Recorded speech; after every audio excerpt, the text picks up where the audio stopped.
하나님께서 아브라함을 직접 찾아가지고 만나주시는 장면인데요.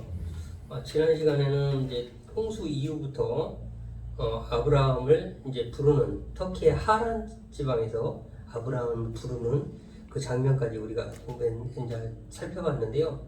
잠깐 간략하게 말씀을 드린다면은 그 와중에 이제 그 홍수에서 아브라함까지 에피소드가 세 개가 등장하죠.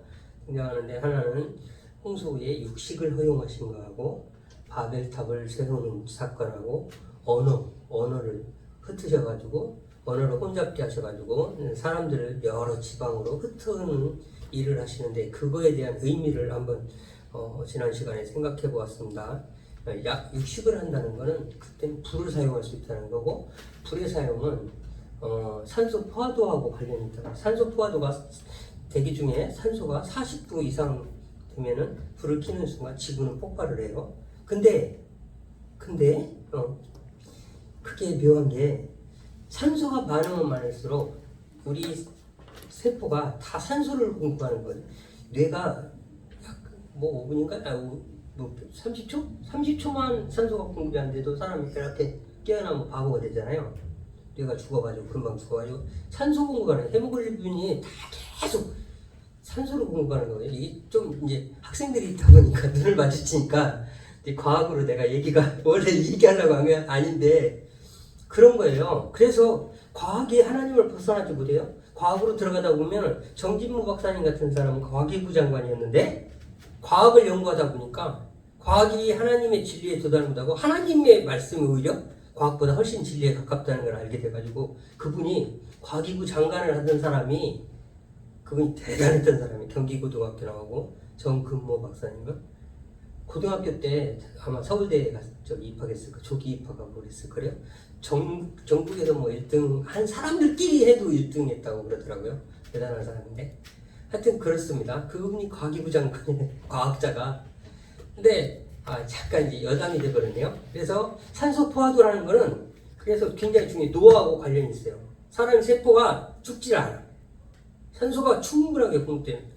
그래서 홍수라는 개념은 어떻게 이해하시면 되는 지난 시간에 말이 나왔으니까 자외선까지 얘기를 했잖아요. 똑같은 사람이면 밖에서 노동일 하던 사람들은 10년, 15년 내 친구들 만나면 이거 흥민이라고 하고 싶은 아주 많이 늙으셔가지고 그런 사람들 많아요. 햇빛 바깥에 노출되는 생활하는 사람들은 시간이 지나면 10년, 20년 차이나.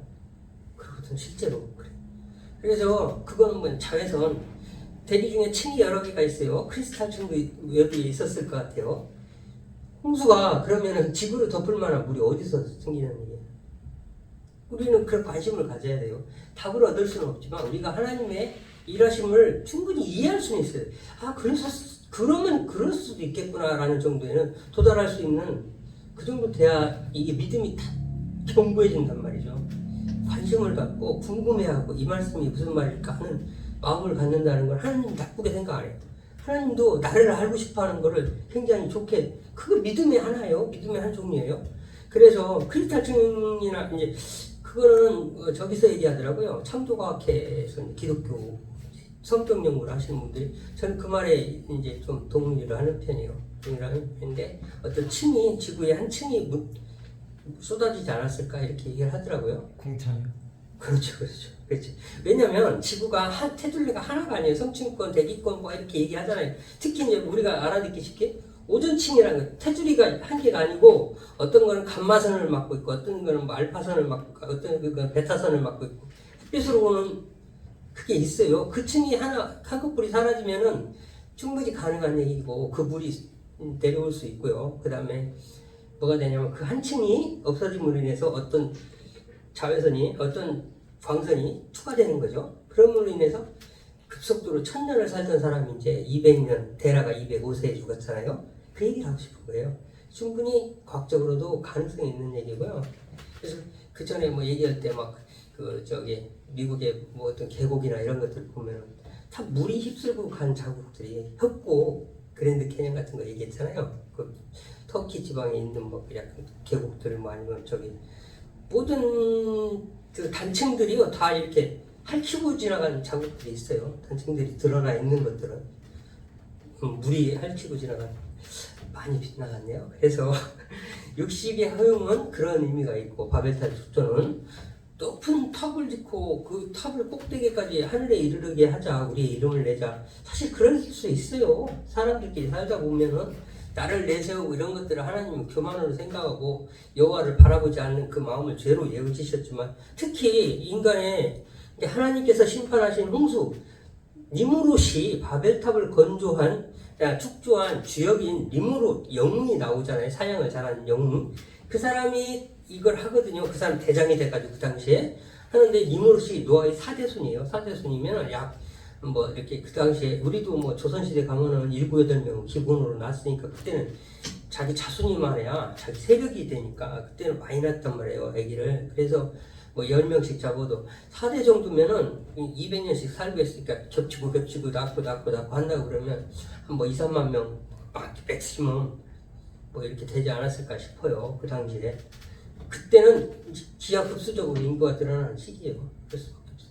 그래서 대신에 조선시대 이럴 때는 단명을 했잖아요. 40, 50, 길어야 60 사는 사람이 뭐 진짜 아주 드물어가지고 60이 환갑잔치, 동네 잔치를 했다 해서 환갑잔치거든. 그러거든요. 그래서 단명을 했기 때문에 그때 인구가 이제 밸런스를 맞고 유지를 한 거죠. 많이 다산을 했어도. 그래서 하여튼 지난주 얘기를 재밌게 이렇게 나가게 되네요. 호응 내주시고 그러니까. 바벨탑은 그래요. 하나님의 심판을 인간의 노력으로 극복할 수 있겠다 생각한 그 발상이 큰 죄고요. 그 다음에 자연재해 정도로 생각했다는 거. 이런 것들이 내면에 깔려있는 행위이기 때문에 하나님께서 큰 죄로 생각하셨던 것 같고요. 그 다음에 세 번째 에피소드는 언어를 혼잡게 하셨다. 언어를 자고 일어났더니 여기는 뭐 영어고 여기는 프랑스 말하고 여기는 한국말하고 이런 개념이 아니라 혼잡게 했다는 말은, 저는 우리 직원 중에 여직원인데 자기 언니하고 안 보고 산대요. 안 보고 산대요. 15년, 20년? 뭐 이렇게 됐대. 깜짝 놀랐어요. 그 말 듣고. 근데 그게 우리 말이 안 통했네요. 소용없어. 이래 절레절레. 지금도 그런 일 많아요. 그런 일 있어요. 있을 수 있어요. 학교 다니는 학생들도 마찬가지야. 나하고 비슷한 생각을 갖지 않은 사람하고는 이게 어울릴 수가 없어. 나는 이게 관심사인데, 공부가 관심사인데 얘는 게임에 관심사야. 예를 들어서 그 사람 안 어울려요. 공부하는 사람들은 공부하는 사람들끼리 어울리고, 노는 애들은 노는 애들끼리 치는 치끼리 이렇게 어울리게. 그건 내가 성향이 그러니까 같은 사람들끼리 어울리지. 지금도 우리가 보이지 않게 그런 게 있는데, 예를 고대사회에서 사람이 흩어지잖아요. 100년만 지나봐. 경상도, 전라도, 충청도 사투리가 생기는데, 강원도 사투리가 생기는데 서로 떨어져가지고 그때 통신이 있어, 뭐가 있어. 교류란 게 없던 시절에 서로 따로 살면은 100년 지나면은, 내가 구한말 라디오 방송을 들은 적 있다고 그랬잖아요. 유튜브에서. 우리나라 말이 아니야, 이거는. 우리나라 말이 아니야. 그런 상황을, 그렇게 언어를 서로 높은 건물을 노역으로 축조를 하다 보니까, 그 큰 건물, 지금은 장비가 있지만 사람 손으로 하다 보니까 갈등도 생기고 의견도 대립하고 충돌이 되고 언쟁도 되고 분쟁이 되고, 이게 커지니까 다시는 안 봐 하고, 다 이게 큰 일을 하다 보면 사람들이 싸움이 나요. 현장에서 싸움이 나요. 우리도 현장에 있어서 아는데 싸움이 나게 돼 있어요. 그래서 그 당시에 흩어지는 바람이 이제 그렇게 해서 살다 보니까 하나님께서 그 사람을 흩트는 방법으로 언어를 혼잡게 하고, 중세나 아니면은 예수님 시대는 어떻게 했냐면 박해를 통해서 강제로 흩어지 기독교인들을. 그래가지고 세계 만방에 전달된 이유가 박해를 통해서 억지로 흐트러 놓으면 거기 가가지고 정착해서 또 복음을 전하고 그렇게 됐거든요, 지금까지. 그래서 하나님의 흩트는 방법. 그 다음에 나중에 이제 뭐 얘기하다 보니까 자꾸 딴소리만 하게 되는데 본문을 못 나가는데, 나중에 하나님께서 언어를 모아요. 그때는 하나님의 일을 하셔요. 헬라어, 로마어, 라틴어. 요때 구약의 성서가 발간이 되고 책자로 말로만 듣던, 그 다음에 나중에 로마 시대 때는 국교가 되고 언어가 통일됐을 때 그런 일들이 생겨요. 그러면 다 하나가 돼. 그러니까 로마 신성 그러니까 콘스탄티노플만 해도 1000년 있잖아요. 동로마 쪽만 해도 그때 국교가 기독교니까 세계 문화유산이 인류의 역사가 그냥 기독교인 거예요. 그래서 자 다른 이제 넘어가겠습니다. 그 다음에 아브라함이 이제 왜 지난주에 꼭 이건 알아야 돼. 이제 지금까지 여담으로 들으시고 치부해도 되는데 이건 아셔야 되는 게 아브라함을 왜 선택했냐. 아브라함은 테라 아버지를 따라서 가나안으로 가자니까 간 거밖에 없어요. 아버지 따라다니는 거밖에 없어. 근데 창세기 11장 마지막 절에 보면 데라가 죽었어요. 죽고 그의 나이가 205세였더라.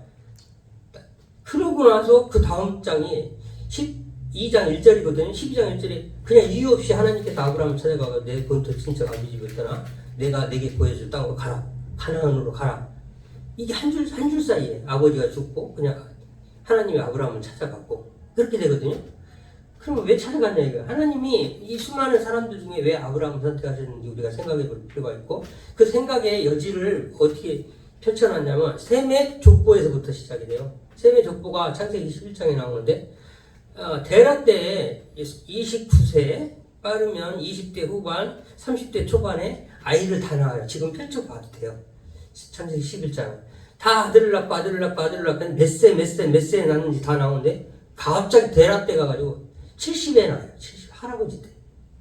그 당시 200세 뭐 다 살 때니까 어쨌든 적은 나이가 아닌 나이에 살아요. 저기 아들을 낳아요. 그게 하란이야. 하란인데 그 하란 장자가 갑자기 요절을 해요. 급사를 해. 갑자기 사망하는 거를 급사라고 그래요. 급하게 죽었다고 그래서 급사를 하는데 그 데라라는 사람의 직업이 뭐야?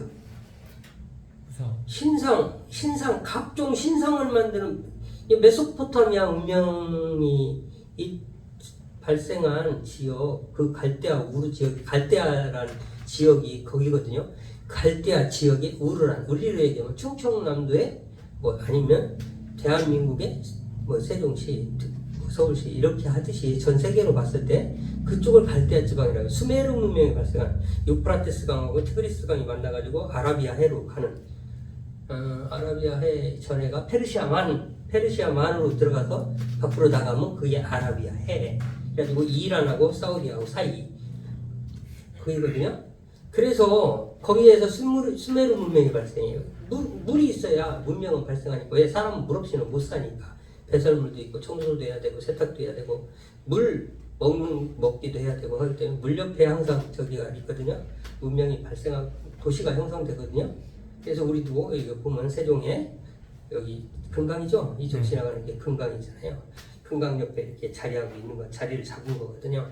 그래서 수메르 문명이 발생하고 그 원시 문명이 조금 더 발전한 게 이제 메소포타미아 문명, 함무라비 법전 나오고 하는 그때는 좀 이 수메르 문명은 원시 문명이라면 메소포타미아 문명은 인류 최초의 진짜 문명다운 문명. 그때 문명이란 건 뭐예요? 예전에는 아주 원시적으로 살았는데 뭔가 도구도 생기고 법도 생기고 번듯한 뭔가 발전된 그 툴이 도구가 사회적 뭐 제도라든가 이런 것들이 형성된 이제 인간으로서의 면모, 사회적인 동물의 면모를 갖춘 그런 시스템을 갖춘 거를 이제 문명이라고 하는데 그때 문명이 그 지역이에요. 그러면은 지금 지난주에 말씀드릴 때는 뭐라고 그랬냐면 제가 미국의 뉴욕 정도 되는 아주 세계에서 제일 가장 문명 사회에 있던 우르란 데가 이라크 지역이에요. 시날 평지가 이라크거든요. 바벨탑을 세웠던 데가 UR이라고 지금도 우르가 있어요. 이라크에. 지금도 도시가 있어요. 우르란 도시가. 그래서 그쪽에서 이렇게 에스라에 나오는 거 보면 그때 제2 성전 지을 때 수르바벨이 성전 짓다 중단돼가지고 에스라가 이제 갈 때 보면 뭐라 하냐면 4개월 가요. 4개월 가나안 땅까지. 근데 하란에서 이제 이제 너무 많이 갔다 그 얘기까지. 하여튼 4개월을 가야 가나안을 이제 그 요르단 쪽은 다 사막이니까 터키 쪽으로 해서 내려와요. 그래가지고 이렇게 초생딸 지역이라고도 하고 레반트 지역이라고도 하고 하나님께서 묘하게 이스라엘을 그 가운데다 아랍인들이 10억 명이 뺑 둘러싼 그 가운데다 놓고 적과 꿀이 흐르는 땅이라고. 그건 우리가 깊게 생각해 봐야 돼요. 하나님이 아니고선 살아갈 수가 없는, 하나님으로 하나님 한 그릇으로 똘똘 돌처럼 뭉쳐 있어야 살아갈 수밖에 없는 그런 환경 속에다 넣어놓고서 적과 꿀이 흐르는다. 하나님을 바라보는 게 적과 꿀이 흐르는 그분을 바라보는 게 그런 의미도 있거든요. 그래서 하여튼 아브라함을 부르셔가지고 아브라함 이제 그 말씀을 쫓아서 오늘 이제 본문이에요. 쭉 내려와요. 내려와가지고 세겜이라는 곳에서, 가나안 세겜이라는 곳에서 딱 내려오자마자 정착을 하자마자 제사를 지내요. 아브라함이 제사를 지내는 것은 하나님이 복을 주시는데 어마어마하게 복을 주세요. 자, 세겜이라는 땅이 어떤 땅이냐? 나중에 출애굽해가지고 와서 제일 먼저 여호수아가 세겜에 서고 그리심 산과 무슨 산이죠? 왼쪽에 그리심 산하고 하여튼 축복과 저주를 양쪽에 하는데 그 가운데가 세겜산이에요. 세겜이고 그 다음에 그 출애굽할 때 누구의 해골을 가지고 나와요? 요셉의 해골을 가지고 나오잖아요. 400년 동안 있던 애굽의 총리로 살았던 그 조상 요셉의 뼈를 가지고 해골을 가지고 나오는데 그 해골을 거기다 묻어요.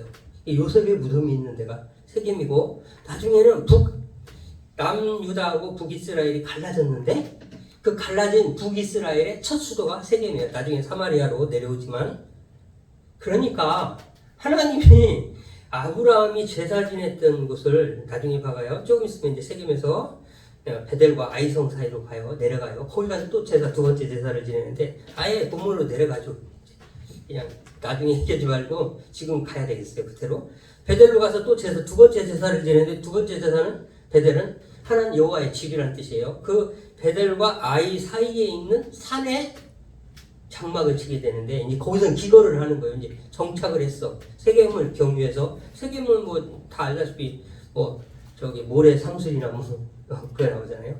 헤브론으로 가면 또 이제 마물의 상술이 숲을 거기서 이제 나중에 헤브론. 헤브론은 언제 가냐면 롯하고 조카하고 재산이 많아져가지고 이제 헤어지면서 헤브론으로 내려가죠. 롯은 소알 지방으로 가서 고무라 소돔 지역까지 쭉 내려가고 소돔은 4해 정도 돼요. 4해? 지금은 4해지만 그때는 4해가 아닐 수 있죠. 왜냐하면 요단강이 흘러가지고 물이 풍부했던 아주 목초지였으니까 살기 좋았던 땅이니까 고대에는 거기에서 살았어요. 그래서 헤브론에 가서 세 번째 제사를 지내는데 세겜은 아까 얘기했듯이 하나님의 집이 돼요. 다윗이 예루살렘 성으로 여호와의 법궤를 모셔오기 전까지 거기 계셨어요. 거기 계셔가지고 하나님 여호와의 집이라고 베델이 그렇게 되는 거예요. 거기 두 번째 제사 지낸 데를 그렇게 크게 우연이 아니라니까. 하나님을 믿는 사람들은 우연이 없어요. 우연이란 거는 세상 사람들이라 도대체 모든 게 하나님의 계획 안에서 하나님의 뜻 안에서 다 되어지는 거지. 예를 들어서 돌 하나도 이쪽으로 옮기려면 술 먹는 사람이 기분 나빠서 걷어 차서라도 옮기지 하나님의 뜻이 아니고서는 세상에 되어지는 게 아무것도 없어요. 다 하나님의 뜻 안에서 돌아가고 있는 거예요. 이 세상은 하나님의 세상인 거예요. 그래서 이제 그 베델을 그렇게 사용하시고 법궤가 있는 하나님의 집으로 사용하시고 나중에는 이제 헤브론으로 아브라함이 세 번째 내려와가지고 제사를 지내게 되는데 가는 데마다 그 사람은 제사부터 하나님께 예배하고 기도부터 하고 시작해요. 여호와의 이름을 불렀더라 이렇게 나와요. 거기에 제단을 쌓고 여호와의 이름을 불렀더라. 제단을 쌓고 여호와의 이름을 불렀더라 하면은 지금으로 얘기하면 예배를 드리고 부르짖고 기도하였더라 이렇게 이해하시면 되는 거예요. 그래서 세 번째 헤브론은 다윗이 유다의 왕이 돼서 추대가 돼가지고 7년 동안 다스릴 때 헤브론이 수도예요. 다윗의 수도예요. 다윗이 30에 다 30살 얘기 많이 했죠. 30에 전부 다 30에 지금 또 요셉도 그러고 그 다음에 다니엘도 그랬고 그 다음에 예레미야도 그랬고 대제사장님 취임하는 때가 30이에요. 30살. 그래서 예수님이 30살부터 공생에 시작하고 33세에 돌아가시잖아요. 다윗이 예루살렘 통일 왕국을 세운 다음에 33년 30의 왕이 돼서 33년을 다스려요. 그러니까 하나님의 예표가 이렇게 우연이라는 거는 그냥 내가 모르니까 우연일 뿐이지 하나님 안에서는 하나님의 일을 하고 계시는 거예요. 그걸 뭐라고 그러냐면 하나님의 열심. 내가 세운 계획을 내가 스스로 하나 창세로부터 세운 계획을 구원에 이르기까지 하나하나 이루어 가시는 게 하나님의 열심이라고 그러는 열심이라고 표현하는 거거든요. 그래서 어디까지 갔나 제가 이걸 안 보다 보니까 그럼 이제 여기서 중요한 거 하나 짚고 넘어가야 될 게 있어요. 내 본토 친척 아비집을 떠나라고 그러거든요. 오늘 본 말씀도 그렇고 그 전에 이제 터키 하란에서 내려가라고 할 때 가나안으로 내려가라고 할 때 데려가 줬고 왜 본토 친척 아비집을 떠나라고 그럴까요? 늘 왜 하나님은 그러실까요? 애굽에서 출애굽할 때도 다 좋은 길 놔두고 광야로 끌고 가 38년을 끌고 다니잖아요. 40년이라고 그래도 토탈 출발부터 시작해서 40년이라고 하는데 왜 그러셨을까요? 왜 그러셨을까요? 뭐 묻고 답하는 시간은 아니니까 광야로 가야 하나님을 만날 수 있어요. 예수님도 광야로 가서 하나님을 만났고 기도했고 사단한테 시험받고 그 다음에 세례 요한도 광야에서 갑자기 회개하라 천국이 가까이 왔다고 외치고요. 광야에서 외치는 소리가 있어. 세례 요한의 소리잖아요. 주의 길을 넓게 하리라 주의 길을 준비하리라 그거잖아요. 근데 다윗도 그랬어요. 다윗도 사울 왕을 피해서 도망 다닐 때는 그 사울이 왕이잖아요. 도시에는 못 있잖아. 10년 동안 광야로 돌아다녔어요. 광야로 돌아다니고 엔게디도 광야고 십광야 그 다음에 어디가 있어요? 마온 광야 다 유대 광야예요. 광야에 가면 뭐 예를 들어서 뭐 기거할 만한 데가 물이라든가 이런 게 아무도 것도 없는 데잖아요. 그러니 뭐 다윗이 질래야 질 수가 없죠. 그런 전술, 그 지형, 뭐 자기 숨어 다녔으니까 남들은 모르는 곳을 세밀하게 다 알고 있으니까 오죽하면 사울왕이 모르고 용변을 보고 다윗이 있는 줄도 모르고 그렇게 은밀한 곳을 다 알고 있었으니 천하무적이 됐죠. 다윗 왕은 진 적이 없어요. 나중에 예루살렘 성 그러니까 예루살렘 성이 어디입니까? 나중에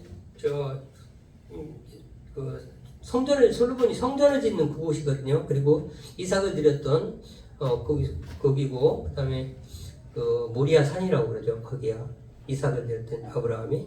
그래서 거기를 그 성을 정복하는 것도 다윗이에요. 헤브론은 갈렙이 정복을 하지만 85세에 내 땅을 내가 저기를 정복해서 내가 갖겠다 해서 스스로 정복을 하지만 예루살렘 성은 하나님의 성전이 지을 그 자리는요 다윗의 손으로 정복을 하는데 지금도 예루살렘 요즘 뭐 이렇게 폭격 때문에 나오잖아요. 팔레스타인하고 지금도 거기 다 돌산이에요. 그러니까 걔들이 뭐라고 그랬어요. 야 이거 우리 우리 새끼손가락으로도 너는 안 돼.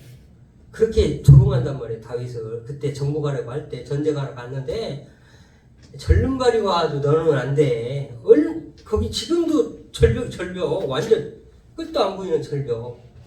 예루살렘은 그래요. 거기다 하나님께서 이스라엘 백성을 갖다 놓고 젖과 꿀이 흐르는 땅이라고.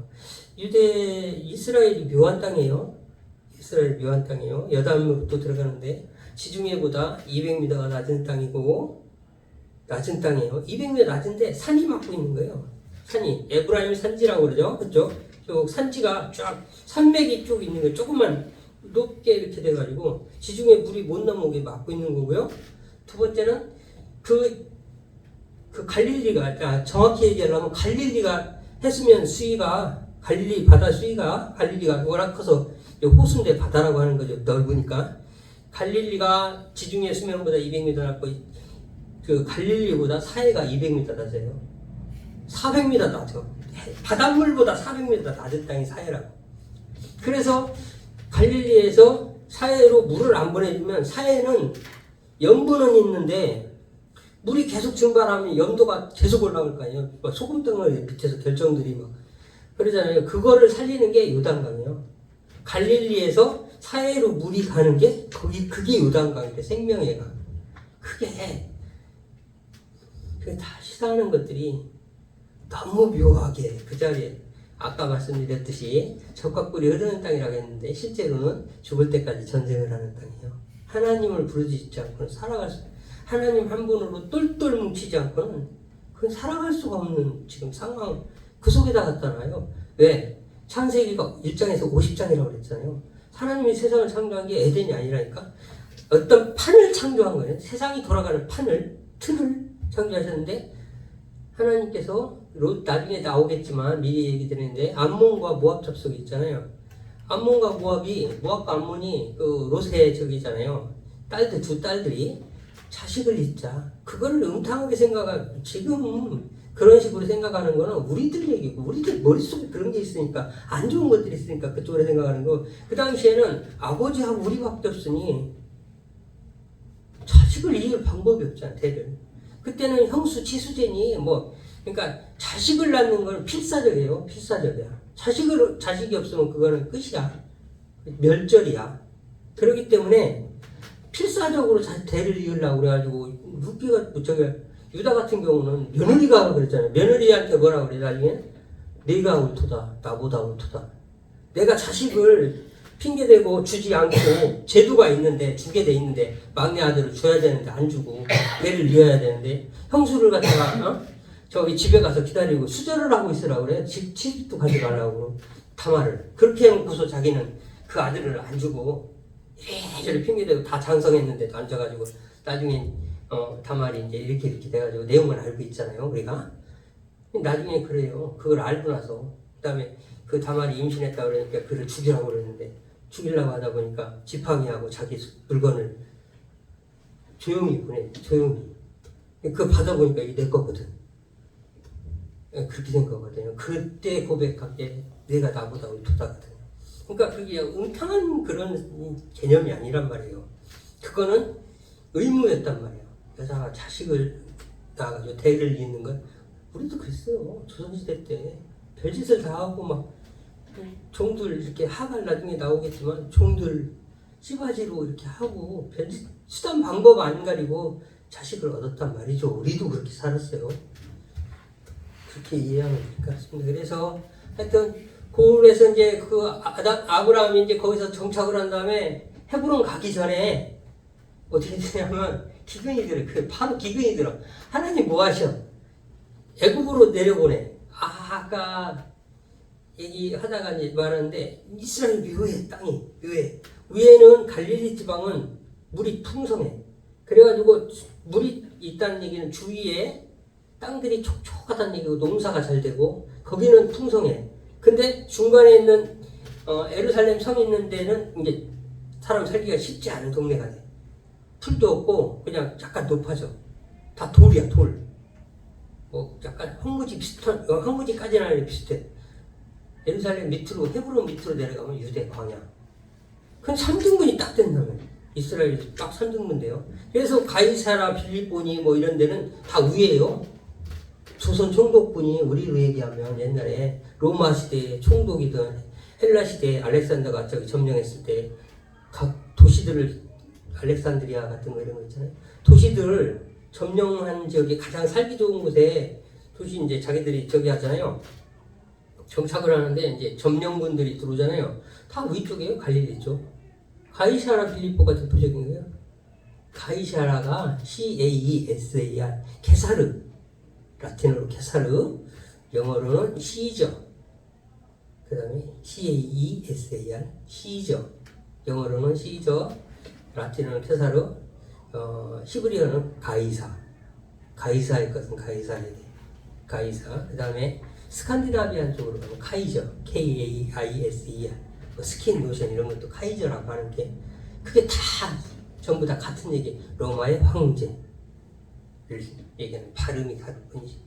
그렇게 그것과 마찬가지로 이제 하여튼 뭐 그 여담이고 그렇게 해서 내려가요. 애굽으로 내려가는데 애굽 밑에는 글쎄 3등분 돼 있는데 거기에서도 또 애굽이 이어져 있거든요. 애굽이 이어졌는데 애굽은 나일강이 있어. 나일강은 이게 물이 얼마나 풍부한지 주기적으로 범람까지 하네. 그러면 플랑크톤이 이렇게 먹을 우리로 얘기하면 비료가 넘어오는 거야. 한마디로 비료가.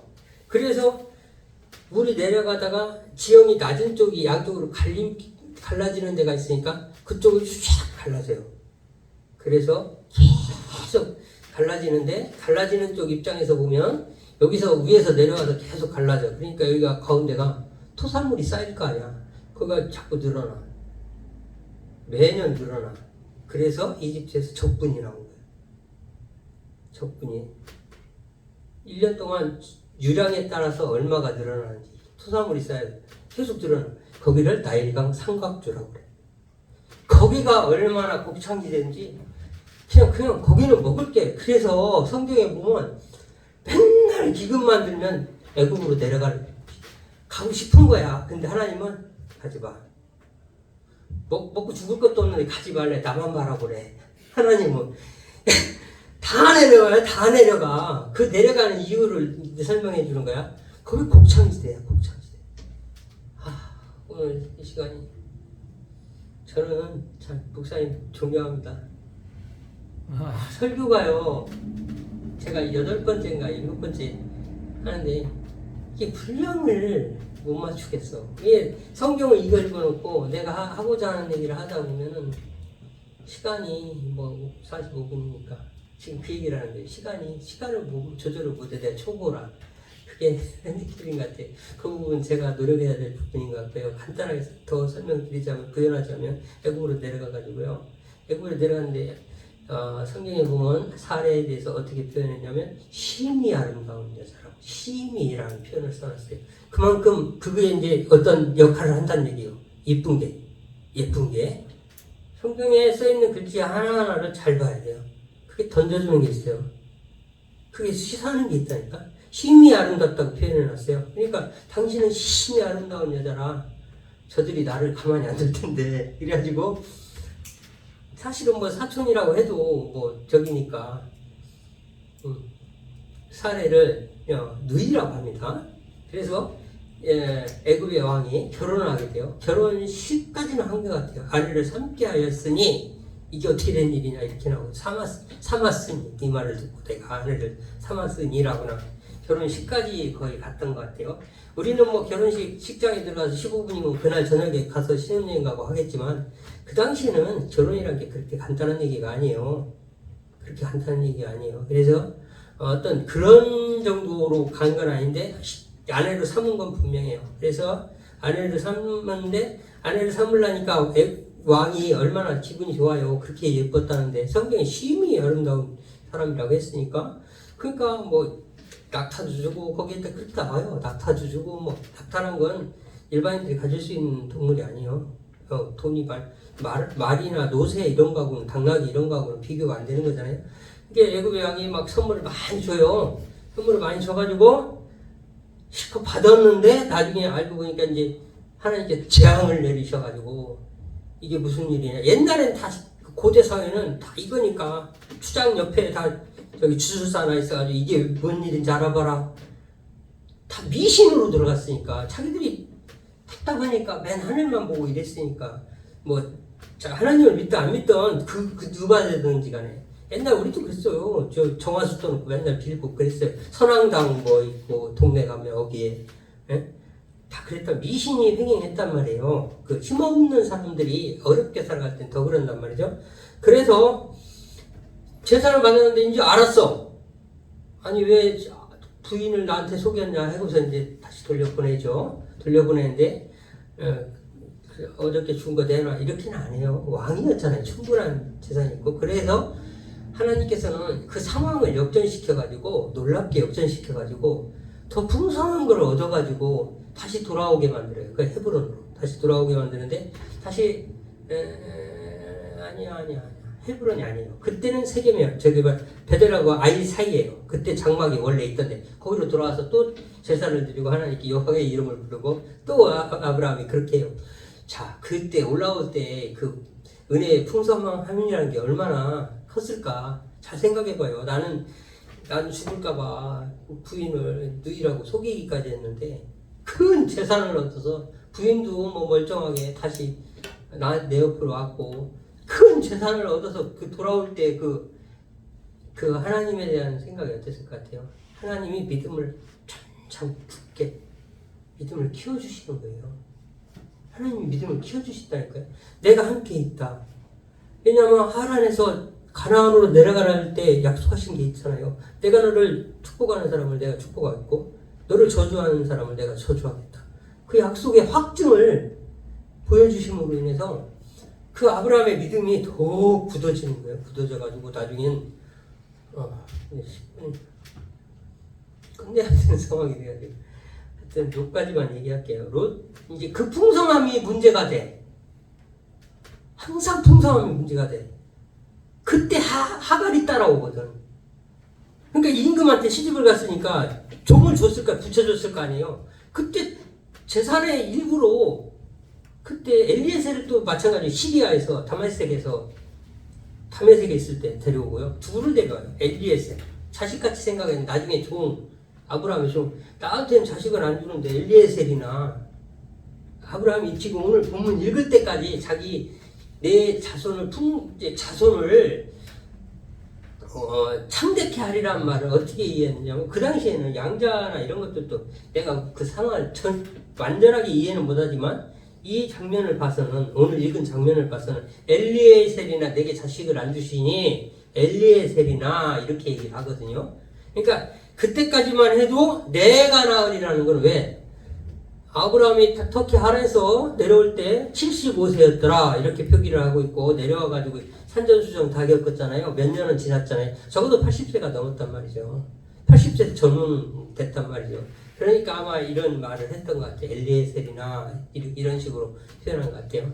그래서 아브라함은 이제 그렇게 해서 세겜에 다시 돌아와서 제사를 드리고 하나님 앞에 제사를 드리고 이제 그 풍성해져 재산이 많아져가지고 갈라져요. 롯과 갈라지는데 그때 믿음을 볼 수 있어요. 확 달라진 믿음을 보여요. 그때 롯, 너 눈에 보이는 대로 좋은데 다 가져. 이렇게 얘기를 해요. 목초지가 있어야 재산을 지키는 거 늘리는 건 무사하고 유지라도 하죠. 양이 있고 양떼가 있고 소들이 있고 가축이 있는데 그때는 재산이 가축이잖아요. 지금 같은 돈이 아니잖아요. 그런데 너 눈에 보이는 대로 그래서 소할 땅, 목초지 그 풍요로운 땅 눈에 보기에 좋은 데를 롯이 차지하고 아브라함은 그때 헤브론으로 내려가요. 헤브론이 어디냐면 유대 광야. 그때 예루살렘 밑에 거기서부터 광야 시작하는 애굽으로 내려가는 그쪽 광야로 가거든요. 근데 이제 하나님께서는 이제 거기 가서도 제사를 지내는데 아까 말씀드렸듯이 다윗이 유대의 왕이 됐을 때 7년 동안 거기서 유대의 수도가 돼요. 그래서 아브라함이 밟는 곳마다 그러니까 내가 무슨 얘기를 하고 싶냐면 사람이 다 이해 안 돼도 하나님께서는 하나하나 차근차근 하나님의 계획을 만들어 가시고 1200년 뒤에 일이에요. 다윗이 그때 헤브론이 수도가 되는 게 1200년 뒤의 일이고 다 마찬가지예요. 지금 1000년 뒤의 일이에요. 전부 다. 근데 그때 다 이루어져요. 요셉의 뼈가 돌아왔을 때는 그때는 500년에서 600년 사이 정도 되죠. 아브라함, 이삭, 야곱하고 400년 만에 돌아오니까 그렇게 되는 건데. 그래서 하나님의 계획을 사람이 기억하지 않아도 하나님은 하나님의 말씀하신 걸 하나하나 자신의 계획대로 뜻대로 이루어 가시는 분이에요. 그 뜻 안으로 들어가는 게 우리의 신앙의 기본 개념이 돼야 돼요. 그분의 뜻에 들어가야지 내가 어떤 뜻을 이렇게 했으면 나의 바램을 갖다가 놓고서 하나님이 그걸 해주시기를 그거 안 돼요. 하나님이 그렇게 하시질 않는데 내 뜻하고 안 맞는 거는 그러니 내가 하나님의 뜻 안으로 들어가기를 간구하는 게 믿음의 길이에요. 여정이에요. 그래서 하나님은 우리의 구원을 이루기 위해서 창세 때부터 하나하나 차근차근 이루어 가시는데 이제 성경을 쭉 읽어 가다 보면은 거기까지 도달해요. 왜? 멜기세덱을 내가 못했거든 지금. 멜기세덱의 반차가 다음 장면인데 이 멜기세덱이 갑자기 에피소드가 등장함으로 인해서 그 멜기세덱의 반차를 따라서 시편 110편에 보면 그 멜기세덱의 반열에 쓴 사람이 하나 나오는데 그분이 영원한 대제사장이 한 번 들여서 영원한 제사가 되는 영원한 제사장의 아론의 그 혈통으로는 아버지가 죽어야 내가 대제사장이 되고 그 다음에 또 내가 죽어야 내 자식이 대제사장이 이렇게 되는 거였잖아요. 혈통으로 불려왔던 대제사장이 아론의 혈통으로. 근데 그래서 안 되는 거예요. 멜기세덱의 영원한 하나님의 제사장의 반차를 따라서 영원한 제사장이 돼야 그 하나님의 제사장, 하나님의 세운 제사장이 되는 거거든요. 그래서 시편 110편에 멜기세덱이 한 번 더 등장하고요. 예언하고 예표를 해주고 그 다음에 히브리서 7장 1절하고 2절에 가면은 이제 사도 바울 히브리서가 이제 사도 바울이 썼을 거로 이제 완전한 정서는 아니지만 그 히브리서 7장 1절 2절에 가면 멜기세덱의 반차를 따라서 그리스도께서 예수님께서 영원한 우리의 대제사장이 되어 주셔서 완전한 제사로 율법을 다 이루신 완전한 제사로 우리를 구원에 이르게 하셨다는 것을 쭉 기술해 놓거든요. 그래서 하나님의 계획이 쭉 이렇게 우리 구원이 창세 에덴에서부터 이렇게 쭉 그래서 우리의 기여도가 전혀 없는 구원에는 우리의 기여도가 단 0.001%도 없는 순전한 하나님의 은혜로 구원이 이루어진다는 것을 이렇게 말씀드리고 싶었는데 너무 많이 갔습니다. 죄송합니다. 네, 기도하겠습니다. 다 얘기하고 멜기세덱 이유는 멜기세덱 너무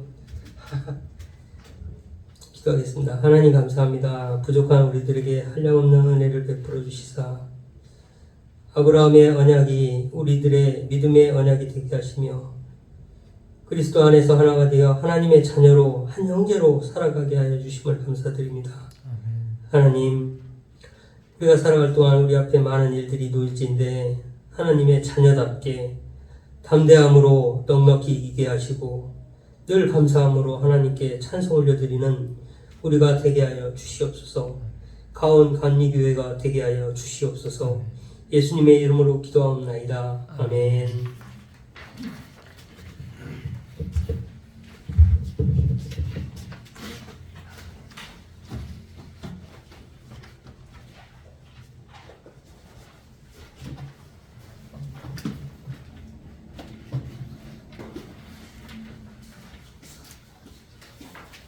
감사합니다. 시간이 없는 관계로 짧게만 기도하도록 하겠습니다. 찬송가 277장 210장 아까 한 것 같아서 270장 했습니다. 예, 그래. 277장. 77장. 예. 예.